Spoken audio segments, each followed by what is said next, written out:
Hi, and welcome to Your Entertainment Ticket. I'm Al McGhee. I'm here with Alan Darnay. Hello, Alan? everybody? Alan. Yes. Alan. Yes. We're here to talk about The Happening, right? The what? What's happening? The What's what? Happening? There's something happening? What's, the what? The huh? The what? Hoo-ah? The what? Hee-hoo-ha-ba. You know, actually, that was a lot what the whole movie was about. Kind of. People being a little bit confused and everything like that. A little bit. Little bit. But I would say M. Night Shyamalan, he did a great job. It was really a scary movie. There were some very, very disturbing images in this film. He did not hold back for a second. Mm-hmm. I don't understand why it's getting bad reviews. I don't really understand what he was completely trying to do with this film, but I sure enjoyed the ride all the way through. All the way through. And I was sitting on the edge of my seat. What's going to happen next? True. Oh, True, man. true. And, you know, and he turned some little simple things into something very, very scary. I mean, there was one scene, no, two scenes, I really jumped out of my seat. I screamed. I screamed. I said, ah! Yeah. The whole theater, it's called a levitation scene, and they just went whoosh. Mm-hmm. Yeah, and, I mean, really scary stuff. Yes. And the fact that he made them even more disturbing at the same time he hit you with them was really good. The guy is a very, very talented director. Sometimes his writing was a little bit desired, but if you go back into some of his movies, like Sixth Sense, which was a brilliant film, That's or right. What else did I like? I liked Signs. That was good.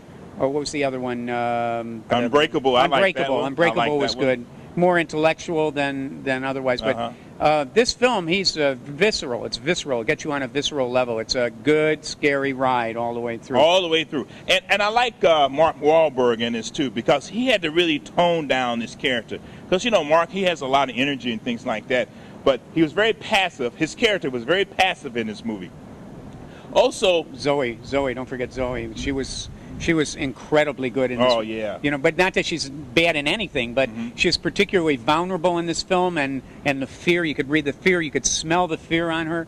The movie was just really, really good, and just directed well all the way through. It sure was. But not only that, it also penetrated our fear of what's happening today with terrorists and things like that. Because when something happened in the movie, first thing they blamed it on was terrorists. Oh, it's the terrorists doing this, the terrorists doing that.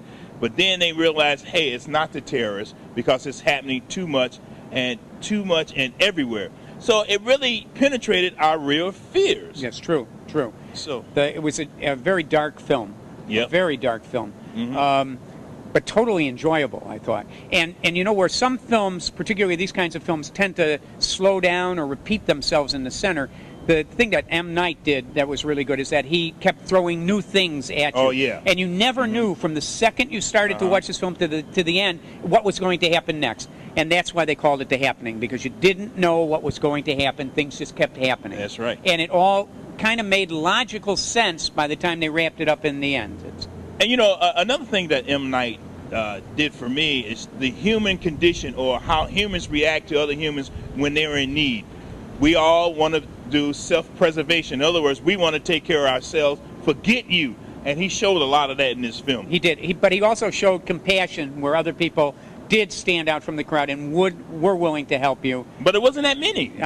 True, but in that kind of a situation where the world is going to hell in a handbag, what do you expect? Everybody's just going to shake everybody else's hand? No, I think in the world that we live in now that he really projected the times where people would take care of themselves and not care about the other people that were going. That's right. He sure did. And I think that was very, very blatantly done in a couple of the scenes that were unpredictable in the center of the film. Very much so.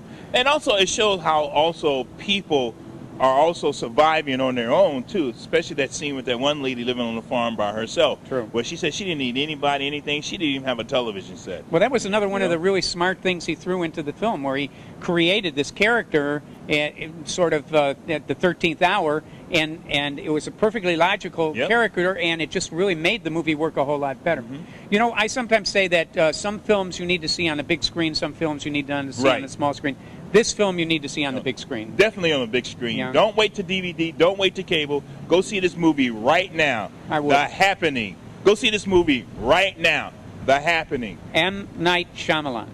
The Happening. Happening. All right. Okay. Well, thank you for watching Your Entertainment Ticket. I'm Al McGhee with Alan, and we just reviewed The Happening. The Happening. the happening. Thank you, and we'll see you